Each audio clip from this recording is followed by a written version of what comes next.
Hello everyone. देखिए आज हम लोग अपना 21वां लेक्चर देखेंगे। इसके पहले आपको 20 लेक्चर मिल चुके होंगे आर ओ के मोस्ट एक्सपेक्टेड क्वेश्चन के। ठीक है, देखिए काफ़ी कम टाइम बचा है आर ओ के लिए, लगभग मान सकते हैं कि 1 महीने के आसपास का टाइम बचा है। तो जितना मैक्सिमम इस टाइम आप रिवीजन कर सके उतना करिए। जितनी बार आप इन सब लेक्चरों को, ठीक है, जितनी बार देखने की कोशिश करिए उतना ही आपके लिए बेनिफिट होगा, क्योंकि ये फैक्चुअल क्वेश्चन है। जितनी बार आप देखेंगे इजी रहेगा पेपर में, क्योंकि फैक्ट एक बार में चाहिए, याद नहीं होंगे। ठीक है, साथ में देखेंगे और भी जो हमारे जैसे कि और भी PYQ से रिलेटेड चल रही हैं, प्लस एक क्विक रिवीजन सीरीज चल रही है, इसमें आपको पॉलिटी की सीरीज मिल रही होगी। तो जितनी मतलब आप उसको कई बार देखिए, क्योंकि पॉलिटी से भी बहुत सारे क्वेश्चन आ रहे हैं। तो पॉलिटी के भी उसमें फैक्चुअल जहाँ से क्वेश्चन, कहाँ से क्वेश्चन बन सकता है, उसको ध्यान में रखते हुए चीज़ें बनाई गई हैं। तो आप ज़रूर उसको देखिए। ठीक है, और भी अगर आपको कोई आर ओ या फिर PCS, क्योंकि देखिए PCS की भी डेट आ सकती है, UP PCS की। तो जो अभी आप पढ़े रहेंगे ये सेम चीज़ आपको UP PCS में भी फ़ायदा देगी। बहुत से लोग दोनों की तैयारी कर रहे होंगे, तो इसलिए बेनिफिट होगा।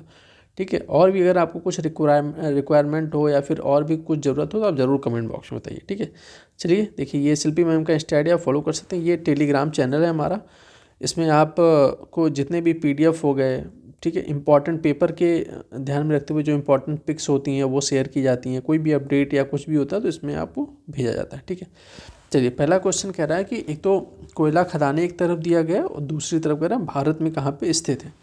ठीक है, देखिए झिलमिल, कर्णपुरा, रामपुर हिमगिरी, सुहागपुर। ठीक है, एक तरफ उड़ीसा, मध्य प्रदेश, छत्तीसगढ़, झारखंड। तो आपको ये बताना है कि इसमें से कौन कहाँ पे लोकेटेड है। ठीक है, देखिए सबसे पहले देखिए झिलमिल कहाँ पे है। तो झिलमिल जो है हमारा है छत्तीसगढ़।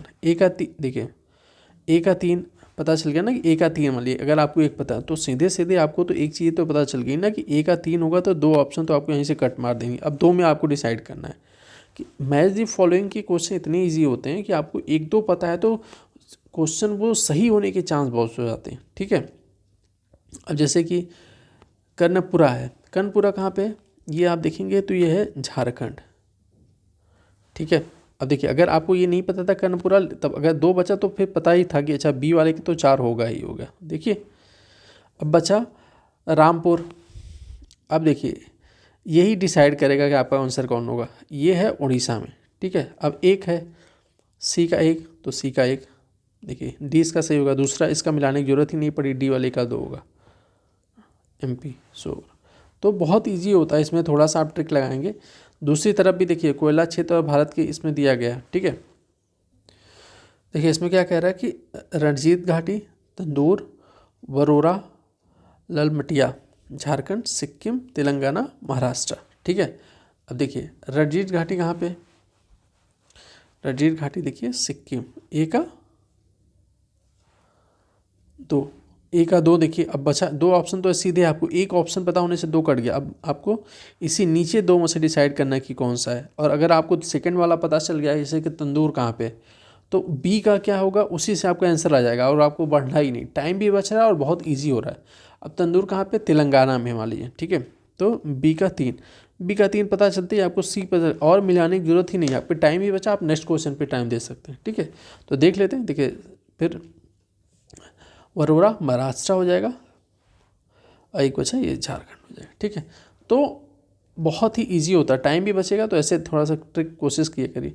अब देखिए परमाणु स्थल एक तरफ से दिया गया है। ठीक है, सूची 1 सूची 2 को मिलाना है इसमें भी। ठीक है, ककरपारा बहुत ही इंपॉर्टेंट है, बहुत बार UP के क्वेश्चनों में पेपरों में पूछा जाता है। तो ककरपारा, पोखरण, थुम्बा, श्रीहरिकोटा, बहुत से ये जो कुछ इसमें से तो कई हैं जो हमेशा चर्चा में बने रहते हैं। तो बताइए, देखिए जो काकरपारा है, ठीक है, इस किसके लिए है, यहाँ पे न्यूक्लियर पावर प्लांट है। ए का ये हो जाएगा। ठीक है,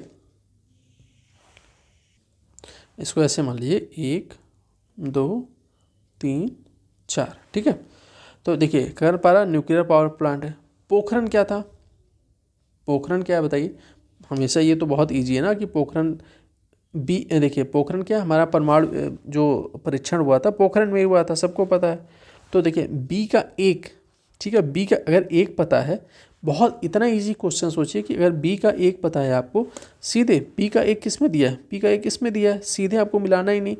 अगर किसी को कुछ नहीं पता, बस ये पता है अच्छा हाँ पोखरण में तो हमारा परमाणु परीक्षण हुआ था, ठीक है, ये सबको पता है, तो आपको सीधे बी का एक करना है और बी का एक कहाँ पे है, सीधे आपको आंसर मिल गया। टाइम भी बचा, सीधे आगे बढ़ के देखिए तुम्बा रॉकेट प्रमोशन केंद्र है और श्रीहरिकोटा हमेशा चर्चा में बना रहता है उपग्रह प्रमोशन स्टेशन। तो बहुत ही इजी है, अगर आप देखिए इतना एक पता आंसर आ जा रहा है। तो मैच दी फॉलोइंग, ये कोई क्वेश्चन गलत नहीं होने चाहिए, ध्यान रखिएगा। नेक्स्ट कह रहा है कि भारत के निम्नलिखित राज्यों में से किसमें कोयली पेट्रोलियम शोधनशाला अवस्थित है, ठीक है। ये पेट्रोलियम बहुत पूछे जाते हैं इससे रिलेटेड, तो ये कहाँ पे है, यहाँ पे गुजरात, ठीक है। यहाँ पे देखिए फेमस रिलायंस की जामनगर में भी काफ़ी फेमस रहती है, वो भी पूछी गई। तो ये कोयली पेट्रोलियम शोधनशाला कहाँ पे अवस्थित है, तो ये देखिए गुजरात में अवस्थित है, ठीक है। और ये आप देखेंगे जो IOC मतलब इंडियन ऑयल कॉरपोरेशन, इसके अधीन है ये। नेक्स्ट क्वेश्चन क्या कह रहा है, गंगा नदी के निम्नलिखित में से किस भाग को राष्ट्रीय जलमार्ग घोषित किया गया है। देखिए जो यहाँ पे वाटरवेज करके है, उसमें बहुत सारे क्वेश्चन पूछे गए हैं, ठीक है। तो इसमें आप देखेंगे जैसे कि वाटरवेज 1, 2 इन सब से कहाँ तक चलती है, कब घोषित किया, बहुत बार। तो इसमें पूछा है कि गंगा नदी के कौन सा मार्ग घोषित किया गया, तो सबसे इजी क्वेश्चन इसका है कि प्रयागराज से हल्दिया, ठीक है। प्रयागराज उत्तर प्रदेश, हल्दिया कहाँ पे, ये पश्चिम बंगाल को राष्ट्रीय जलमार्ग घोषित किया गया था। भारत में ये प्रथम, आप देखेंगे ये प्रथम राष्ट्रीय जलमार्ग था। इसकी लंबाई कितनी थी, 1620 किलोमीटर की लगभग इसकी लंबाई है, ठीक है।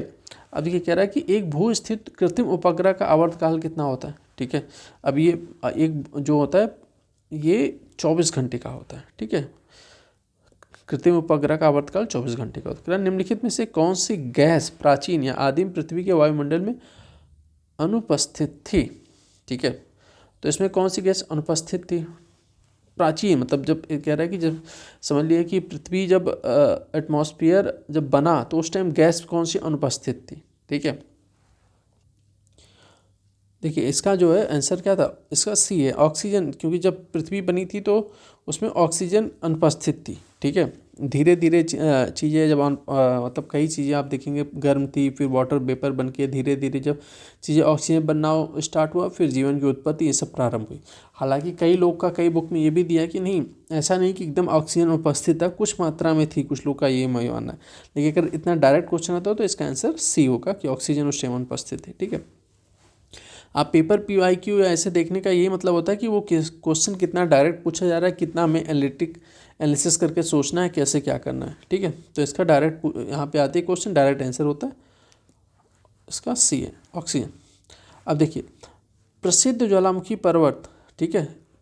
अब देखिए आप ज्योग्राफी पढ़ रहे होंगे, अभी हम लोगों ने डिस्कस किया था जब स्ट्रेटजी वीडियो में कि हमें ज्योग्राफी में कैसे क्या पढ़नी है, साइंस में क्या पढ़नी है, क्या क्या फैक्चुअल होती है। तो देखिए सीधे फैक्चुअल जो कहाँ पे ज्वालामुखी है, कहाँ पे कौन से पर्वत हैं, ठीक है, कौन सी नदियाँ कहाँ पे हैं, वाटरफॉल क्या है, वही सब क्वेश्चन आते हैं बस आरओ में। तो यहाँ पे पूछ रहा है कि प्रसिद्ध ज्वालामुखी पर्वत कराकाटोआ, ठीक है, प्रसिद्ध ज्वालामुखी पर्वत कराकाटोआ निम्नलिखित में से किस देश में स्थित है, ठीक है। तो कराकाटोआ कहाँ पे स्थित है, तो इसका जो है ये प्रसिद्ध कराकाटोआ देखेंगे, या इसको बोलते हैं क्राकाटोआ भी कहते हैं, ठीक है। इसको ज़्यादातर नॉर्मली नाम इसका क्राकाटोआ बोलते हैं। ये कहाँ पे स्थित है, इंडोनेशिया में अवस्थित है, ठीक है। और देखिए जापान में सबसे ज़्यादा फेमस कौन सी है, आप देखेंगे चर्चा में रहती है, तो जापान में फ्यूजियामा, ठीक है। इटली में कौन सा है, तो माउंट एटना है, ठीक है। संयुक्त राज्य अमेरिका में देखेंगे तो सेंट हेलेना नाम का, ये जो फेमस हैं आपको ये बता दिया गया कि ये फेमस हैं, तो इन सबको ध्यान में रखिएगा, ठीक है, कौन कहाँ पे स्थित है।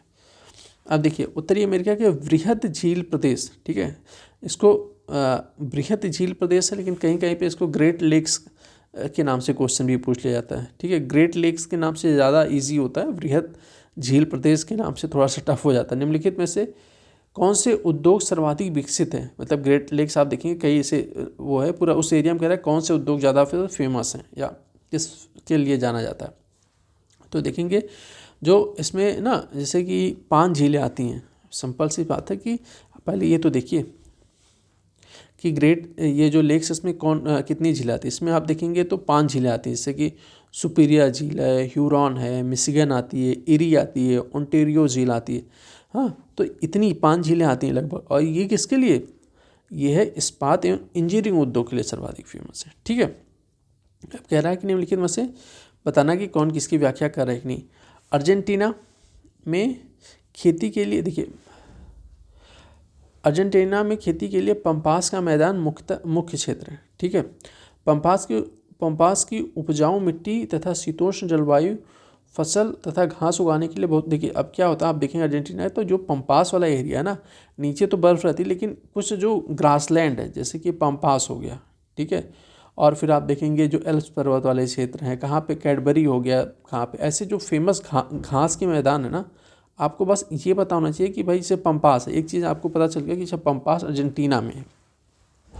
ऐसे कैडबरी हो गया, ठीक है, प्लस आप देखेंगे कि ग्रान चाको मैदान हो गया। तो ये कहाँ पे स्थित है, आपको लोकेशन पता होनी चाहिए किससे रिलेटेड। सीधे वहाँ से क्वेश्चन बहुत बार आया। तो कह रहा है कि अर्जेंटीना में खेती के लिए पंपास का मैदान मुख्य क्षेत्र है। ठीक है, पंपास की उपजाऊ मिट्टी तथा शीतोष्ण जलवायु फसल तथा घास उगाने के लिए बहुत उपयोगी है। ठीक है, तो इसका आंसर क्या होगा? इसका आंसर हो जाएगा ए। भाई खेती के लिए उपयोगी है और घास उगाने इन सब के लिए क्या नाम है, घास उगाने के लिए शीतोष्ण जलवायु फसल के लिए फेमस है। ठीक है, तो इसका आर ए का सही व्याख्या करा है। तो सिंपल सा बीच में हमने डिस्कस किया था कैसे इसको पता करना है कि सही व्याख्या कर रहे हैं कि नहीं। ऐसे रही कि अर्जेंटीना में खेती के लिए पंपास का मैदान मुख्य क्षेत्र है। क्यों मुख्य क्षेत्र है? क्योंकि पंपास की उपजाऊ मिट्टी तथा शीतोष्ण जलवायु फसल तथा घास उगाने के लिए बहुत उपयोगी। देखिए सीधे सीधे सेंटेंस पूरा क्लियर हो रहा बन रहा है ना, तो इसका ए ये सही, अब सही व्याख्या कर रहा है।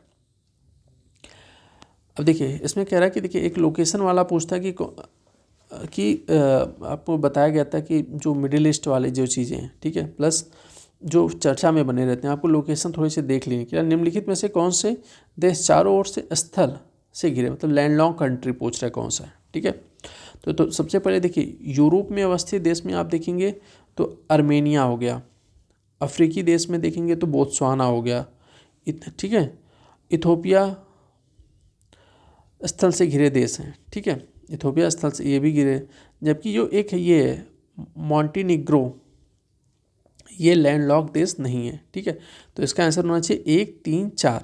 तो 1, 3, 4 इसमें ऑप्शन में नहीं दिया है। ठीक है, इसलिए इसका आंसर ऐसे अगर मान लीजिए इसे डी ऐसे बनाए 1, 3, 4। ठीक है, ये तो इसका डी होगा, क्योंकि आप देखेंगे अर्मेनिया, बोत्सवाना, इथोपिया ये लैंडलॉक है, जबकि मॉन्टीनिग्रो ये लैंडलॉक नहीं है। ठीक है, देखिए इसमें कह रहा है कि सबसे पहले बतानी है कि कौन सुमेलित नहीं है। ठीक है, तो नहीं वाला पहले गोला मार देना, पता रहे क्या पूछा जा रहा है। नहीं है, एक तरफ नगर पूछ रहा है और पूछ रहा है कि ये नगर जो किस नदी के किनारे अवस्थित है। ठीक है, बॉन राइन नदी के किनारे स्थित है, सही है। कायरो क्या नील नदी के किनारे स्थिति भी ठीक है। न्यूयॉर्क भी आप देखेंगे हडसन नदी के किनारे स्थिति भी सही। लेकिन वियना जो शहर है ना, वियना जो है वोल्गा नहीं, वियना किसके है? तो वियना है डेन्यूब नदी के किनारे अवस्थित है। ठीक है, तो इस हिसाब से इसका आंसर हो जाएगा डी। चलिए मिलते हैं नेक्स्ट लेक्चर में, तब तक के लिए आप इसको बार बार देखते रहिए। ठीक है, जो भी कोई भी डाउट या कमेंट हो आप ज़रूर बताइए। ठीक है, चलिए मिलते हैं नेक्स्ट लेक्चर में, तब तक के लिए धन्यवाद।